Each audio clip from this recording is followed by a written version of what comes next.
Cholera. Cholera is mainly caused by Vibrios.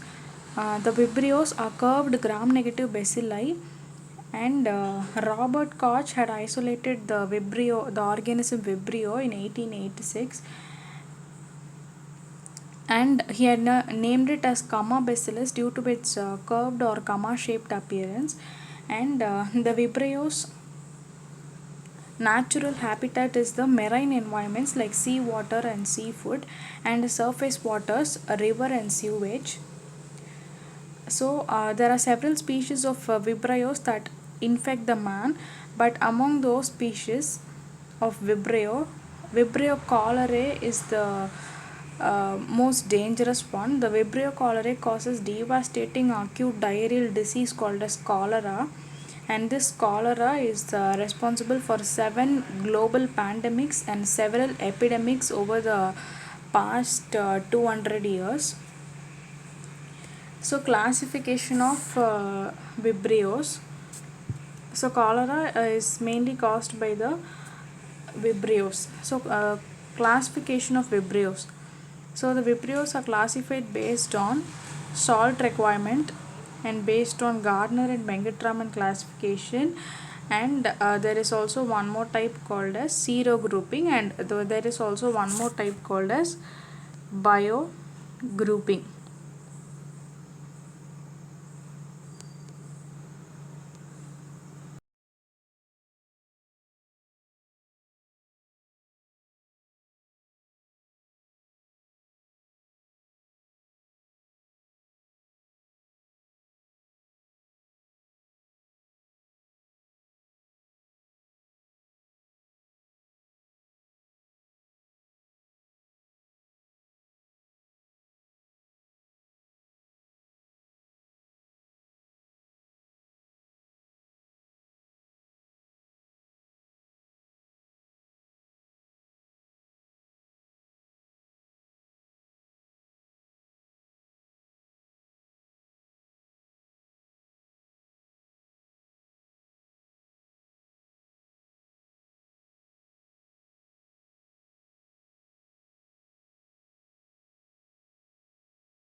So based on the salt requirement, the Vibrios are classified into non-halophilic Vibrios and halophilic Vibrios. So non-halophilic Vibrios are those that grow without salt, but at least 1% salt is optimum for their growth, but they cannot grow at higher salt concentrations. And examples of non-halophilic Vibrios are the devastating Vibrio cholerae and Vibrio mimicus. And so next type of Vibrio based on salt requirement is halophilic Vibrios. So the halophilic Vibrios cannot grow in the absence of salt. So they require salt for their growth, and they can even tolerate and grow at very high salt concentration of up to 7 to 10%. And examples of halophilic Vibrios are Vibrio parahemolyticus, Vibrio anginolyticus, and Vibrio vulnificus. So these are the halophilic Vibrios.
So this picture shows the Gardner and Venkatraman classification of Vibrio cholerae. So according to this Gardner and Venkatraman classification, the Vibrios are broadly categorized into two groups, that is Vibrio cholerae and other Vibrio species. The Vibrio cholerae has three serogroups or serovars. They are O1, O139 and non-O1, O139. So O1 serogroup is again subdivided to two biotypes, that is classical and LTAR. So each of these, that is classical and LTAR, both are divided to three serotypes. They are Ogawa, Inaba and Hikojima. So this is all about the Gardner and Venkatraman classification of Vibrio cholerae.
So classification of Vibrios based on serogrouping. So this serogrouping is based on the somatic O antigen. So based on the somatic O antigen, the Vibrio cholerae are grouped into more than 200 serogroups or serovars, and these are updated by the most widely used Sakazaki typing scheme. So there are four types based on this classification, that is O1 serogroup, NAG Vibrios, O139 serogroup and non-O1 bar O139 serogroups. So this O1 serogroup is responsible for all the pandemics and epidemics of cholera. And NAG Vibrios means non-agglutinable vibrios. So other than O1, the serogroups other than O1 were not agglutinated by O1 antiserum, so they were called as non-agglutinable or NAG vibrios. So they are considered to be non-pathogenic, so they are also called as non-cholera vibrios. But these terms such as non-agglutinable vibrios or non-cholera vibrios are no longer in use today. So regarding the O139 serogroup, it has caused several epidemics and outbreaks of cholera in the coastal regions of India and Bangladesh.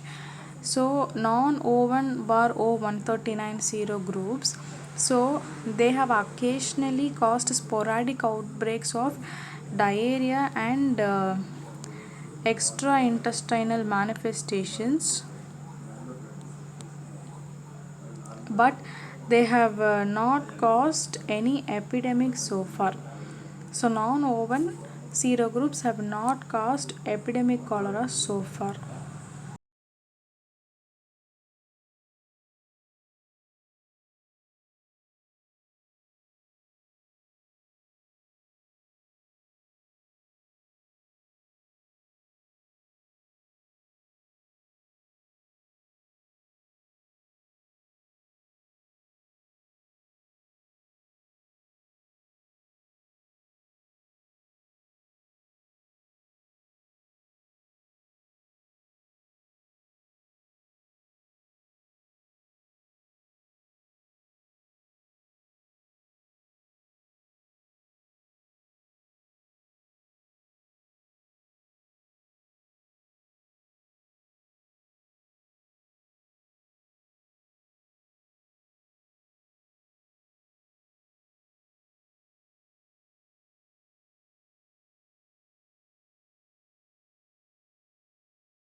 So next type of classification is biotyping. So based on biotyping, the Vibrios are classified into classical biotype, LTOR biotype, and LTOR variants. So classical biotype is responsible for the first 6 pandemics of the cholera, and it is very highly virulent. Eltar biotype has replaced the classical biotype by 1961, and this is responsible for the seventh pandemic of cholera. Eltar is responsible for the seventh pandemic of cholera, and this Eltar biotype was first identified by Gottslich at a quarantine camp on Sinai Peninsula in Eltar, Egypt. So it was named as Eltar biotype. And currently, today, most of the outbreaks or epidemics of cholera are due to the LTOR biotype. So, LTOR variants. Next category is LTOR variants. So, many LTOR isolates of the current days show properties of classical Vibrios, and they are called as LTOR variants or LTOR hybrids. So, they show the properties of classical Vibrios. So examples of LTAR variants are Matlab variants and Mozambique variants.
So next type of classification is serotyping. So based on serotyping, the vibrios, that is the O1 serogroup vibrios, are classified to three serotypes. They are Inaba, Ogawa, and Hikojima. So this Ogawa is the most common serotype, which is isolated from the clinical samples, followed by Inaba. So during epidemics, shifting between the serotypes can take place, more common being Ogawa to Inaba and Inaba to Ogawa. So shifting takes place between Inaba to Ogawa. So this shifting takes place due to mutation in RFBT gene. And this Hikojima represents an unstable transitional state where both Inaba and Ogawa antigens are expressed. So this is about the serotyping method.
So this classification is based on phage typing.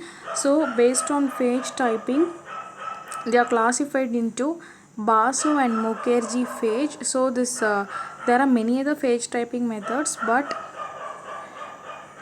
Basu and Mukherjee phage typing is the most widely used scheme to differentiate the O1 biotypes. So this is the older one, but the updated one was put forward by Chattopadhyay, and then it has been expanded to include the O139 strains also. So here O139 strains also included as per the updated classification.